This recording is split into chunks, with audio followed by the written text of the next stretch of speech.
আপু 1 কেজি বড়। বোন, তুই তুই এখানে কি করছিস? আর তুই এসব কেন বিক্রি করছিস? দেখেন, আমি আপনার কাছে কোনো কিছু বিক্রি করতে পারবো না। আর কে ভাই? আমি কোনো ভাইকে চিনি না। বোন, তুই এসব কি বলছিস? তুই আমাকে চিনতে পারছিস না? আমি তোর ভাই রূপায়েত। প্রথম কথা হচ্ছে, আমি কারো বোন না। আমার ভাই তো 2-3 বছর আগেই মারা গিয়েছে। আর তখন কোথায় ছিল আমার ভাই, যখন তার বউ ঘাড় ধাক্কা দিয়ে আমাকে বাড়ি থেকে বের করে দিয়েছিল?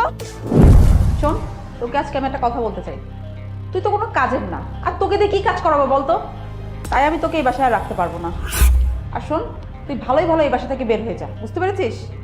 ভাবি, এসব তুমি কি বলছো? তুমি যদি আমাকে বাসা থেকে বের করে দাও, আমি কোথায় যাব?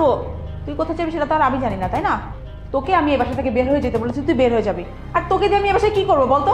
আর এই ধর নে টাকা, এই টাকা নিয়ে আপনি এই বাসা থেকে